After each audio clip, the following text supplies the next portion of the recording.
Assalamualaikum warahmatullahi taala wabarakatuh. Waalaikumsalam warahmatullahi wabarakatuh. Alhamdulillahilladzi hadana li hadza wa ma kunna linahtadiya laula an hadana Allah. Asyhadu an la ilaha illallah wa asyhadu anna Muhammadar Rasulullah. Allahumma shalli wa sallim ala sayyidina Muhammadin nurika sari wa madadikal jari wa jama'na bihi fi kulli aqwali wa ala alihi wa sahbihi ya nur amma ba'du. Alhamdulillah, jamaah yang dimuliakan Allah Subhanahu wa taala, kita berharap dan memohon kepada Allah Subhanahu wa taala agar amal ibadah kita diterima oleh Allah Subhanahu wa taala. Dan kita berharap kepada Allah, Allah berikan kita kekuatan untuk istiqamah terus mendekatkan diri kepada Allah Subhanahu wa taala dalam berucap, beramal ibadah dan juga berzikir, selalu menjadikan kita dimudahkan untuk selalu beribadah kepada Allah Subhanahu wa taala. Dan untuk menambah keberkahan dan kebaikan daripada kajian kita di setiap subuh insyaallah untuk membahas hadisnya Rasulullah SAW, maka Al-Fakir ingin mengajak jamaah juga paling tidak pernah mengucapkan hadisnya Nabi Muhammad SAW dengan talaqi, yaitu dengan cara saya menyebutkan kalimatnya sedikit, jamaah kemudian mengikuti kalimatnya. Paling tidak mungkin ini dicatat oleh malaikat dan menjadi sebab kita mendapatkan syafaat dari Rasulullah Sallallahu Alaihi Wasallam. Dan juga karena waktu subuh sedikit itu dikasih semangat untuk membaca hadis bersama-sama. Mudah-mudahan ini mendatangkan semangat bagi kita semuanya. Amin. Bismillahirrahmanirrahim. Bismillahirrahmanirrahim. An Abi Hurairah radhiyallahu taala anhu. An Abi Hurairah radhiyallahu anhu. Abdurrahman bin Sakhrin qala qala Rasulullah sallallahu alaihi wasallam inna Allah la yanzuru ila ajsamikum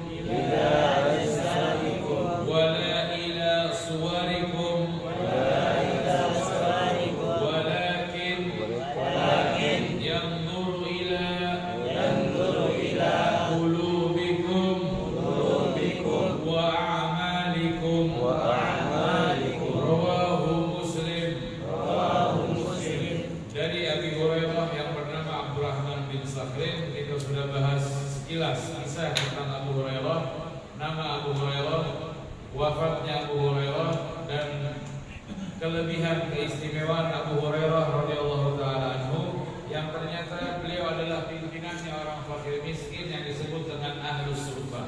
Tapi kemiskinan Abu Hurairah tidak menyebabkan terkenalnya, tidak menjadi sebab terhalang Abu Hurairah menjadi terkenal.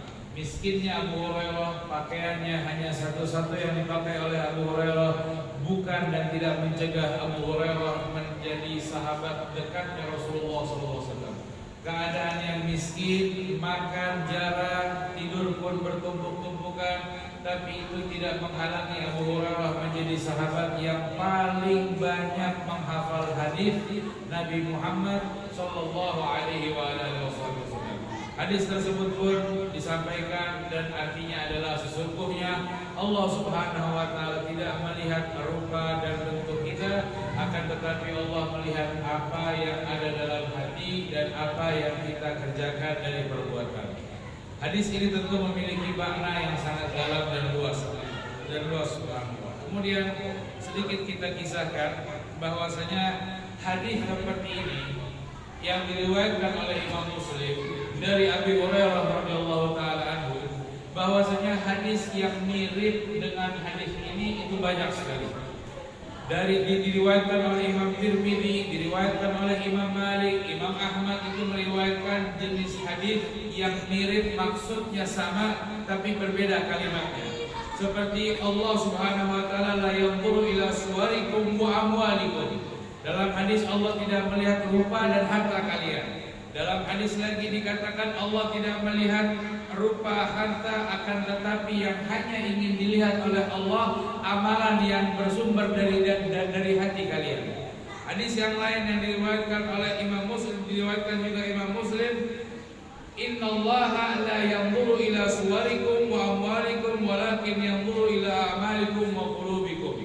hadis yang mirip seperti ini banyak dengan berbeda-beda kalimat. Akan tetapi kalau kita telusuri sedikit dari ilmu hadis, dan ini pelajaran juga untuk kita, ternyata apa yang disampaikan oleh Imam Muslim, hadis yang dari Abu Hurairah ini disampaikan lafadznya sesungguhnya Allah Subhanahu wa taala la yanzuru ila ajsamikum dengan mim, ajsamikum bukan dengan ajsadikum. Sedangkan riwayat yang lain semuanya mengatakan ajsadikum.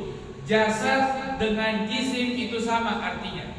Maka Imam Muslim meriwayatkan hadis dari Abu Hurairah tapi dengan huruf mim, ajsamikum, dan itu tidak ada riwayat yang mengatakan Nabi Muhammad mengucapkan dengan mim. Tapi Imam Muslim meriwayatkan hadis ini karena ajsam dengan ajsad artinya sama. Fala'alla, dan mungkin saja Imam Muslim meriwayatkan hadis dengan makna hadis tersebut walaupun kalimatnya berbeda, tapi tetap dianggap hadis yang sahih. Kalau yang sahih sebetulnya Rasulullah mengucapkan dengan ajsadikum bukan dengan ajsadikum.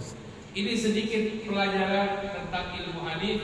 Kalau para ulama hadis, bahkan Imam Muslim, Imam Bukhari terkadang meriwayatkan hadis dengan artiannya, bukan dengan sesuai yang diucapkan oleh Rasulullah kalimat per kalimat, dan itu pun diterima oleh ahli hadis asalkan tidak merubah arti. Maka hadis ini pun tentu kita sudah mulai masuk kepada tafsirannya sedikit, bahwasanya arti daripada Allah tidak melihat bentuk rupa kita, karena itu semuanya bukan penyebab Allah terima amal ibadah kita, dan bukan amalan bentuk rupa kita, gaya kita, pakaian kita, badan kita, warna kulit kita, harta kita, itu bukan kita sebab mendapatkan diterima pahala atau ibadah kita di hadapan Allah Subhanahu wa taala. Maka maksudnya adalah Allah tidak memberikan pahala hanya sekedar gambaran luarnya saja, tidak. Tapi gambaran luar dari pakaian dan badan dan harta seluruhnya itu bisa mendapatkan pahala jika ada aslinya dalam hati. Gambaran gampangnya punya handphone bagus. Handphone paling bagus apa handphone sekarang? Harga berapa? iPhone kah apa kah? Harga 20 juta, Masya Allah. Itu harga 20 juta, bagus handphone, kameranya bagus, tapi tidak ada paket data. Handphone bagus, pakai data bikin mau apa namanya paspor sama teman, bikin malu. Buat apa punya handphone bagus tapi tidak ada pakai data? Gambaran gampangnya kita untuk mengerti seperti itu.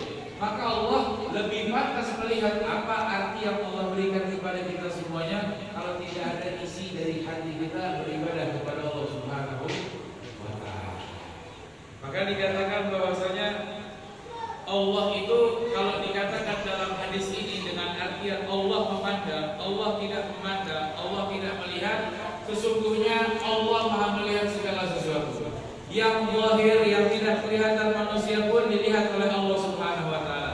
Tapi yang dimaksud di sini Allah lebih memandang pandangan khusus seorang Tuhan kepada hambanya dan tidak memandang dengan pandangan yang biasa dipandang oleh manusia. Tapi Allah melihat kepada hati. Bahkan kalau kita bahas lagi, kita ini manusia itu biasanya timbul rasa suka atau sayang atau cinta itu dimulai dari pandangan. Terkadang seperti itu, betul nggak? Melihat sesuatu yang indah mulailah ada rasa sayang. Dan kebiasaan manusia ketika yang dipandang ini orang yang memiliki uang yang banyak atau terkenal orang yang banyak uang, terlihat dari hartanya, terlihat dari kendaraannya, itu pun pandangan manusia berbeda sama orang yang mungkin menjadi marwah masjid, itu akan berbeda. Itu standar manusia, Allah tidak salahkan. Karena begitulah cara manusia memandang. Kalau senyum pun berbeda senyum dengan sifat karakter kantongnya masing-masing.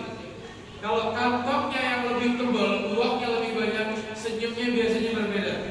Tapi kalau sama orang yang miskin, senyumnya pun ala kadarnya lah, yang penting ada. Jangan nggak ada sama sekali. Terkadang seperti itu, tapi itu manusia yang kurang imannya.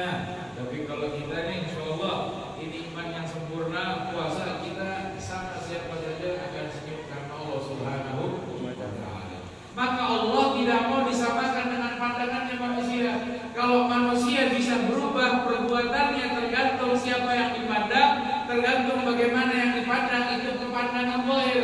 Tapi Allah tidak mau sama dengan pandangan manusia, maka Allah memandang lebih dalam lagi, yaitu di dalam hati, sehingga warna kulit tidak membedakan di hadapan Allah Subhanahu wa taala. Kaya atau miskin tidak membedakan di hadapan Allah Subhanahu wa taala. Semua dipukul rata oleh Allah. Yang membedakan apa yang tersimpan dalam hati, karena itu hati adalah hubungan seorang hamba dengan Allah yang tidak ada satupun di antara kita bisa masuk ke ranahnya hati orang satu sama lain. Saya hatinya ada di satu hati. Saya pun tidak akan paham hati jamaah semuanya. Tapi saya, Allah tahu isi hati saya. Allah pun tahu isi hati jamaah. Karena itu Allah memandang lebih tinggi, jauh di atas level manusia. Memandang bukan dari zahir, tapi memandang dari batin dan dulu. Karena itu dikatakan, ala wa inna fil jasadi mudghah idza salaha jasadu kulluh wa idza fasadat al jasadu kulluh. Sesungguhnya di dalam jasad kita itu ada mudghah, intisarinya, jantungnya. Kalau jantungnya itu baik, maka baiklah segala-galanya. Hati, jantung kalau rusak, maka rusak segala-galanya. Apa manfaat tubuh yang besar, yang kuat, tinggi 2 meter, gagah luar biasa, ototnya luar biasa, tapi jantungnya rusak, sakit, hatinya rusak, tidak ada manfaat, tidak ada hasil. Tubuhnya itu dikatakan, bahkan orang yang tidak memiliki amalan atau niatan yang baik itu bagaikan jasad tanpa ruh, artinya jenazah. Patung, patung seperti apa? Diajak ke kanan ikut, ditaruh ikut, dilempar ikut aja, nggak akan patung. Begitulah keadaan amal ibadah kita, begitulah keadaan zahir kita. Kalau